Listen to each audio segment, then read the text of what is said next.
Ja, da jeg kommer fram til del 2 i denne serien om min organisasjonstilværelse.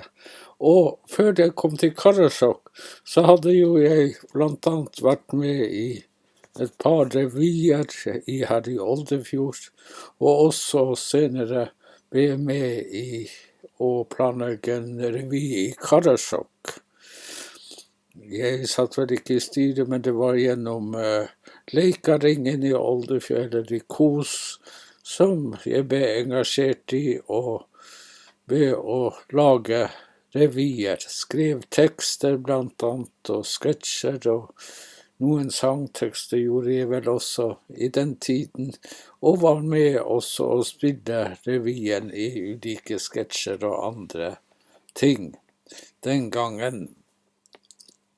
Men da, som sagt, jeg kom til Karasjok i 1980, så ble jeg så engasjert i fagforeningsarbeid, og syntes det var viktig i tillegg til at jeg jobbet på et trykkeri, som, ja, jeg var ikke utdannet typograf, men etter hvert fikk fagbrev, så ble jeg engasjert i fagforeningsarbeid, i lønnsarbeid, og også på den måten også ble representert i bedriftsstyret blant annet, og fortsatte med fagforeningsarbeid når jeg gikk over til forlaget av i media, og senere det som ble kalt for Davigirie, og satt også der som ansattes representant i styret.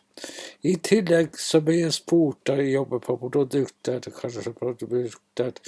om å være sekretær i et lokallag i Karasjok handikaplag, en del av Norges handikapforbund NHF, noe jeg litt tvilsomt sa ja til, for at foreningen ble det jo stort sett bare snakket samisk, med han som var leder den gangen, mente at det skulle ikke være noe problem, for han kunne være tolk. Så slik var det at jeg kom inn i handikaplaget og arbeidet, og ble engasjert der.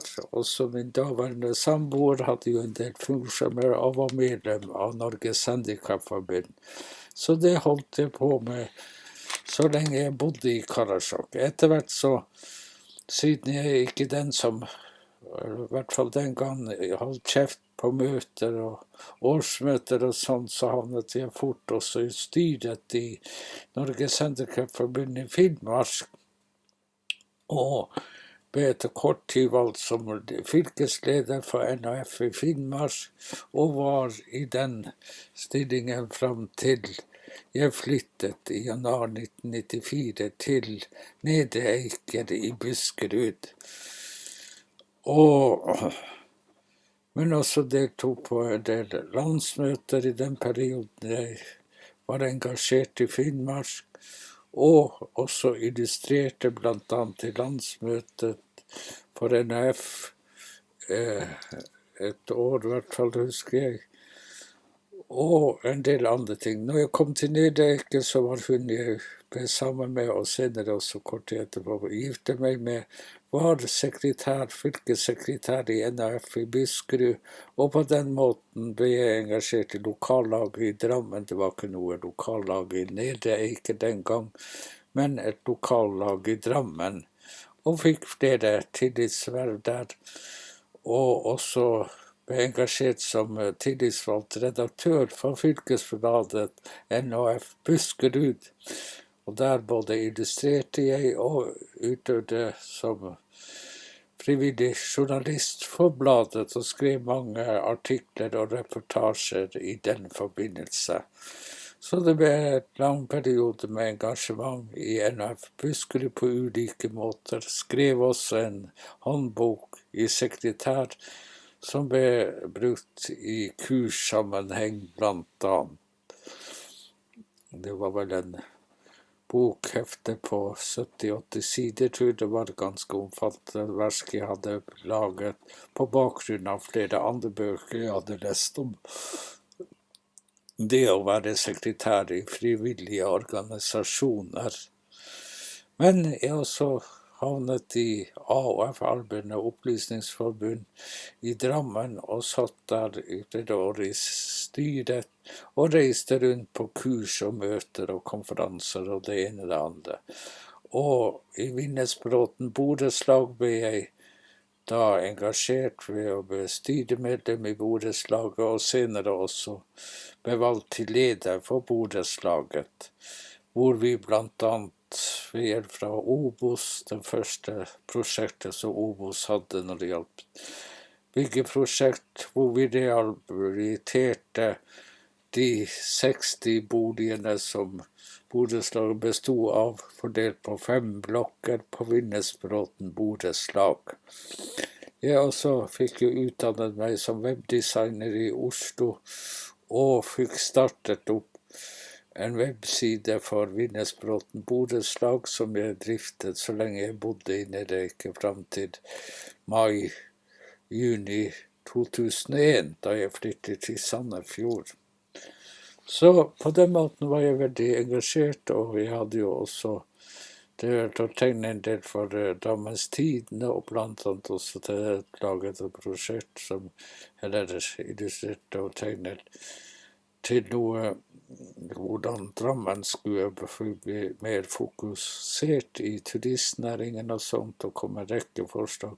Noe som dro senere til at jeg ble forrådsspurt om å bli med i en tverrpolitisk gruppe i Drammen av politikere fra Lier spesielt, og også Drammen, som engasjerte seg i Lierstranda og framtiden for den. Noe som hadde bidratt til at Drammen havn spesielt ville bygge om hele Lierstranda til en bilhavn, hvor det parkerte biler og befraktet ut og rundt omkring i landet biler, noe man i Lier, og spesielt de som bodde ved Lierstrand, ikke var interessert i. Så her ble jeg engasjert og opptatt med å være med på ulike folkemøter og sånt i regi av disse 2 kommunene og de som var engasjert i denne problematikken, ved at jeg presenterte en god del tegninger og sånt på folkemøter og andre møter og sånt. Så det var vel noe av det siste jeg var engasjert i, før jeg da flyttet til Sandefjord og begynte som deltidsarbeid som webdesigner på prosjekt Felles Framtid Proff. Men da også kuttet jeg ut dette med organisasjonslivet i stor grad, men ble engasjert da som programleder for noe som het Torshammer Radio og Funkestimen, som sjefen min i Proff-prosjekt Felles Framtid hadde drevet til da.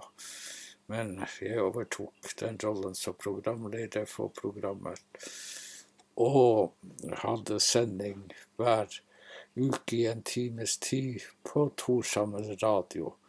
Senere så ble jeg opptatt med nærradio i større grad, hvor jeg også fikk oppgave for en times sending på dagtid som het Sandefjord-magasinet, og drev på med det i kombinasjon av Funkestimen og litt andre oppdrag på radioen, sånn på fritiden.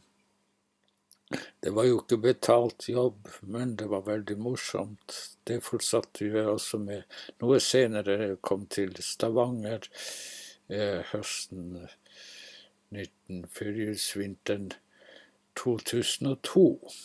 Og det var vel i 2003 at jeg begynte i Skandinavia satellittradio som programleder, først på dagtid og senere også på kveldstid, og ikke minst på nattestid, hvor jeg da hadde et program jeg kalte Natteravnen Valerius, og satellittradioen kunne jo snås, verden rundt, helt opp til Finnmark og til Svalbard og ned i Spania, og i USA hadde vi lyttere, og i Sverige og Danmark og ellers rundt omkring i verden, i tillegg til mange lyttere i Norge.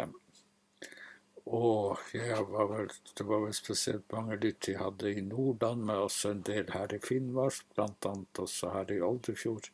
Nå var det jo ikke mange som visste her oppe at jeg het Valerius den gang. Jeg hadde jo byttet navnet allerede når jeg bodde i Karasjok, eller da tatt til meg navnet etter min far, Christian Valerius. Så da heter jeg Carl Christian Valerius Hildonen, eller Nilsen, og senere Hildonen-Nilsen. Men i hvert fall var nå det jeg driftet med. Og her oppe kom jeg inn i styret i Sjøsamisk tun etter hvert, ble engasjert der og satt i styret frem til 2013. Og i juni, 30. juni, så ble jeg valgt til leder for Sjøsamisk tun i styret der, og har siden hatt den rollen. Ellers så ble jeg engasjert i Karasjok i politikk, blant annet engasjerte jeg meg i politikken via Sosialistisk Venstreparti, SV, og fikk også oppgaver og satt i kommunale rådsstyr som helse- og sosialutvalg og en del andre råd. I tillegg så ble jeg engasjert på fylkesbasis i Rådet for funksjonshemmede i Finnmark fylke, og var på en god del møter i Vadsø og ellers på flere kurs og konferanser i regi av funksjonshemmede i Finnmark fylke. Og som sagt så drev jeg også da og var redaktør for NF Buskeruds fylkesblad, som kom ut 4 ganger i året, og skrev masse artikler og illustrerte forsiden, og var jo også engasjert i NAF sentralt i forskjellige illustrasjonsoppdrag. Men som sagt så fant jeg ut, da jeg flyttet til Sandefjord, og kutte ut mest engasjementet i organisasjonsarbeid.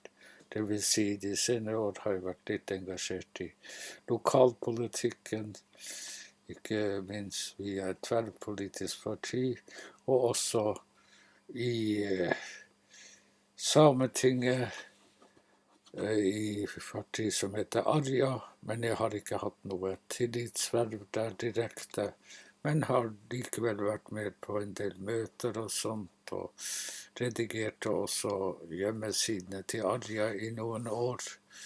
Men nå er det overtatt av annet. Så nå har jeg på mange måter trukket meg ut av det engasjementet når det gjaldt foreningsliv og annet sånt. Og som er ikke fristet til å holde på med sånne ting den dag i dag. Men jeg holder jo på å engasjere meg ganske aktivt likevel via internett og Facebook og andre sider med politiske meninger og uttrykk og på andre måter.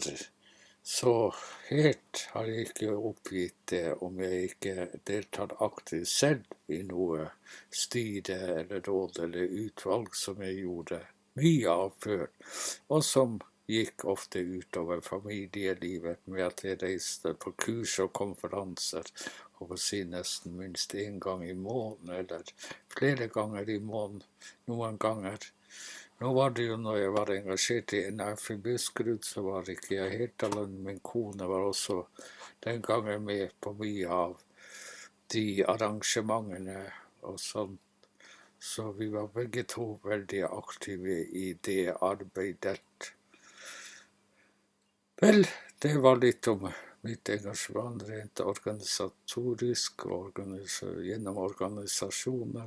Og ellers har jo jeg skrevet en del artikler av avisinnlegg og det ene med det andre i den forbindelse, og utenom det også. Så engasjementet mitt stopper ikke der, om den er nå mer privat, mer eller mindre, må jeg vel kunne si. Så det var litt om organisasjonslivet i regi av meg. Skal vi bare se om jeg får stoppet det her.